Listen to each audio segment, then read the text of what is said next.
What's going on, guys, and welcome back to WWE Network and Chill, where every single week I, Graham G.S. and Matthews, break down all the original content I watch on the WWE Network. The loaded weekend continues, as Friday we talked about WWE Chronicle with Paige. Saturday we talked about Total Bellas Season 4, Episode 3. Today we're talking WWE 24 WrestleMania New Orleans. This aired after the Rumble last Sunday on the WWE Network, so about a week old at this point. Still well worth going out of your way to see. Another great 24 special. I don't think I've seen a bad 24 special yet. They're all either really, really good, great, or amazing. This is another really, really good one. Nothing too deep about it. We usually have had every new WrestleMania one debut on the network the night of the Rumble. So I think this might have been the fifth one, I want to say. I think it's the fifth one. So for the fourth consecutive year, we've had a new WrestleMania 24 on the network. So much so that we've had two in New Orleans. The first one was WrestleMania 30. This one was WrestleMania 34, both being in New Orleans. And I went back and checked. I think that one was called WrestleMania 30. This one was just called WrestleMania New Orleans. They only call it the name of the city. They might have called that one New Orleans too. I don't remember. I know I went back and it said WrestleMania 30 on the network. It's very strange, but for the sake of continuity, we'll call this WrestleMania New Orleans or WrestleMania 34, whatever the fuck. So we kick off the special with shots of Bourbon Street, fan access from WrestleMania weekend. It was there that Daniel Bryan recalled his huge WrestleMania 30 moment, which is where he became the WWE World Heavyweight Champion, and his subsequent retirement, becoming SmackDown GM and feuding with The Miz and talking smack, and how it all led to this moment of getting clear to compete again in time for WrestleMania 34. He admits that the first couple of years. He was only retired for 2 years officially, so maybe he meant from 2015 to 2017, I don't know. But he said the first few years were tough, but he wanted to make a return. Pretty much after Birdie was born, he had this desire to get cleared so he could have his daughter watch him wrestle, which is really sweet. So then we see Rusev on his way to the arena for WrestleMania. He admits that he was nervous for WrestleMania 34. Not as much so as he was for WrestleMania 31, which was his first WrestleMania. And he came out in the tank, and there was this big match with John Cena. WrestleMania 34, the stakes aren't as high. He's in a United States Championship Fatal 4-Way with Randy Orton, Jinder Mahal, and Bobby Roode. But it's still a pretty big moment. He's really over right now with the whole Rusev Day thing. He looks back at the rise of Rusev Day and how it was 3 or 4 years earlier, he was getting booed out of the building. People were chanting USA at him, and now he's one of the biggest baby faces on SmackDown. And he appreciates the fans' their support. So everyone arrives at the arena in time for WrestleMania. Ronda Rousey, they're all getting ready for the big show. Ronda, we see her, she goes, "I totally get lost in all of it." Talking about the grandeur and the pageantry of WrestleMania. She is blown away by everything that she's seeing right now. She knew that she'd be back at WrestleMania after appearing at WrestleMania 31 back in 2015, having that moment with The Rock, which we see clips of. That was an amazing moment. And then we see Shane. Shane talks about WrestleMania 34. I think this was his third WrestleMania back after competing at 32 and 33 respectively. He shares a moment with his dad, Vince, at the top of the stage. He talks about getting goosebumps looking around at the arena and how beautiful it is and whatnot. Roman Reigns, he's another big focal point of this special, which is crazy considering what happened to him months later with the diagnosis of leukemia. But he says that every day has led me to where I am now in terms of every show matters. That person, people may not remember or even know that I wrestled on Friday in fucking bumfuck nowhere in God knows where, somewhere else in the country, but he remembers, he knows every show that he's been on because every single show that he's competed on has led him to where he is as, the top guy. And he wants to continue to be that guy compared to Brock Lesnar, who's never around. We see Nia Jax backstage. She has a moment with Jimmy Uso. They're talking about their respective WrestleMania matches and what they're wearing. She says that she's all about family. She talks about being at WrestleMania 32. She was with the company at the time, WrestleMania 32 in Arlington 2 years earlier. She was backstage for it. She was in NXT at the time. And she had this great little moment with The Rock, who I think that might have been on the 24 special, if I'm not mistaken. I think Nia Jax and Rock had a little moment over WrestleMania 32 weekend backstage, if I remember correctly. Before her WrestleMania 34 match, though, The Rock texted her saying to just, take it easy, enjoy yourself, go out there and have your moment, which is fucking cool. The Rock seems like a genuinely cool dude. And she talks about her feud going into WrestleMania with Alexa Bliss and how she's kind of standing up against bullying and all this other stuff in her pursuit of the Raw Women's Championship. We get this brief little clip of what Mania Crawl is all about. I've heard a lot about it in recent years. I've only been to WrestleMania 33. I don't drink. I don't know anything about it. I don't really care about it, but I know it's like the bar crawl things. This is not just a wrestling, a wrestling only thing. But I think it's where people like get together that are going to the same show and they walk to bars. Instead of driving, they walk to bars all on the same street. Like on Bourbon Street, I'm sure that's fucking perfect for it. But it's called Mania Crawl. And they all, travel to bars together before all going to the same show later on that night. I think that's how it works. I'm not mistaken. I don't really know. I don't really care. I don't really care. I don't drink, so I wouldn't know. Anyway, we see John Cena in the crowd with fans, as he is not scheduled to compete at WrestleMania before he does, of course.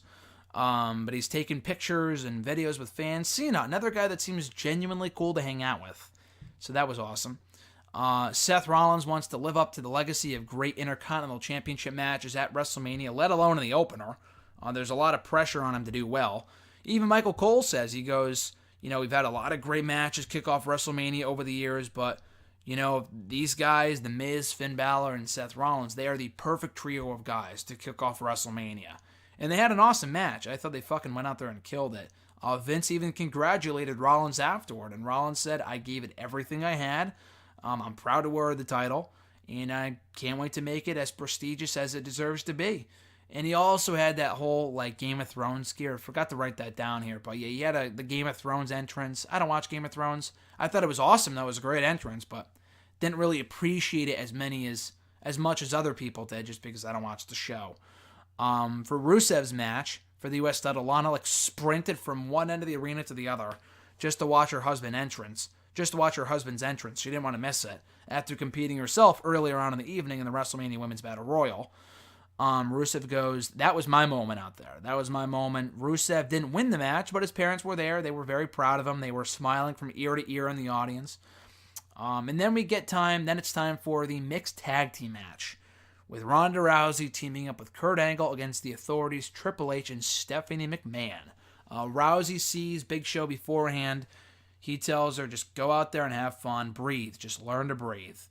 And she talks about how the energy encourages her, and it really just kind of pushes her to be the best her that she can be. Afterwards, she says, and this was amazing, she goes, that was the most genuine smile I have ever had on my face since my wedding day. And that says a lot. She is really happy to be here in WWE. People continue to give her shit and boo her for this reason or that reason because people love Becky more. I don't care. Ronda Rousey is a genuinely great person, and she came across really, really well here.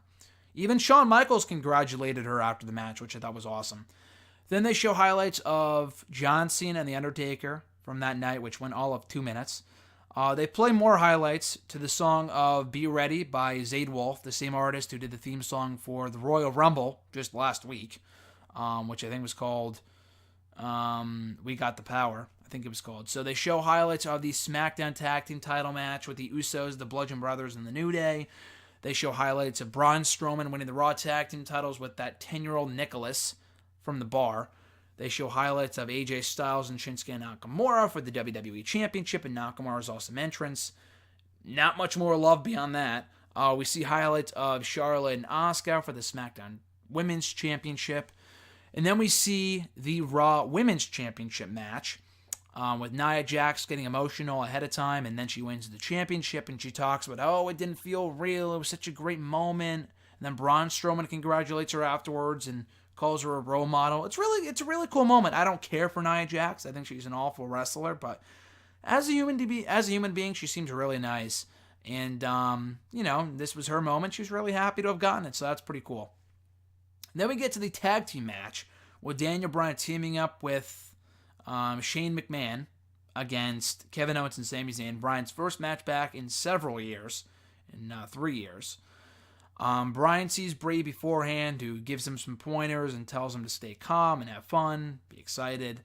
Bryan and Shane win the match, and Bryan goes backstage to Brie, who shows him this amazing picture of Birdie watching Daniel Bryan, her dad, at home on TV, which is fucking cool. I think he was either home or at the hotel. It must have been at home. And now Birdie gets to grow up watching her dad wrestle. And Bryan goes, I have a beautiful, loving wife. I have a happy, healthy child. I get to do what I love again, and no one deserves to be this happy. It's incredible. So I thought that was a great line, too, from Daniel Bryan. Then we get to the main event between Roman Reigns and Brock Lesnar for the Universal Championship. Reigns bled a little way through the matchup, and Brock, too. Afterward, they used this clip as like a cliffhanger at the start of the special. So I saw this on Twitter before I saw the special. And I guess people saw this at the beginning of the special or in the commercial for it, whatever, and expected like some huge like revelation. Except there wasn't. So after the match, after Brock beats Roman, Brock goes backstage, and as he's walking through Gorilla, he throws the Universal Championship right at Vince McMahon, who goes, "Hey, asshole." And that's it. There's no more context beyond that. It's the same clip from earlier on in the special. So not that I'm disappointed, I just thought it was weird. I don't expect them to talk about what happened, but there were reports coming out of WrestleMania that Brock was pissed, and there was some sort of face-to-face between him and Vince, or him and Shane, or whatever.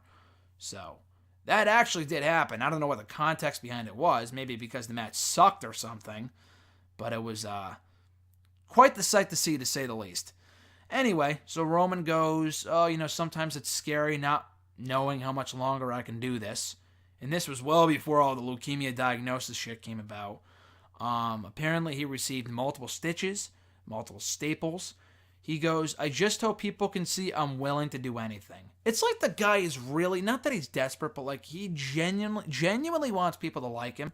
And he's willing to go to great lengths just to win people over. I know that's not his primary goal, but like he wants to show everyone that he's willing to do whatever it takes to be that guy. But people will boo him anyway. It's just crazy to me. He also said, "As long as I can keep doing it, I'm going to do it." And that was a great line to end on, just coming off the whole leukemia thing. And obviously he will be back. I have no doubt about that. But it was a very emotional moment of TV there, just considering what has since happened to Roman. But then we hear from Michael Cole real quick. He goes, "We've built up such a rich history here in New Orleans, and there's no better place that these fans would rather be, the WWE Universe, blah, blah, blah." And then highlights of WrestleMania 34 are shown to High Hopes by Panic at the Disco. And that does it for the WrestleMania New Orleans edition of WWE 24. Another awesome edition of 24. Be sure to check it out on the WWE Network as it aired on the network last week, immediately following the Royal Rumble pay-per-view. And while you're at it, check out all the other 24 specials from the network. I've also reviewed all of them here on Network and Chill. I think it's all except for one. Maybe all of them except for the WrestleMania 31 one, which I'll probably have to go back and watch and rewatch and review again. But check out my review of the WrestleMania 31, WrestleMania Dallas, WrestleMania New Orleans, and now WrestleMania New Orleans, WrestleMania Dallas, and WrestleMania Orlando, which I was at just last year, or 2 years ago. Wow, time flies. Anyway, guys, be sure to like this video, drop a comment, share the video, and subscribe to the channel for more content. Speaking of which, we will be back tomorrow with my all-new review of the latest edition of the Edge and Christian Show. I know I'm running a little late on this, but there's been so much content to review. It's going up a little while late, so I apologize for that. But Season 2, Episode 7, May the Push Be With You. That episode of the Edge and Christian Show, my review of it going up tomorrow right here on WWE Network and Chill. So stay tuned, stay subscribed for that. Till then, guys, I'm Graham Jason Matthews. Have a great rest of your Sunday, and I'll catch your ass down the road.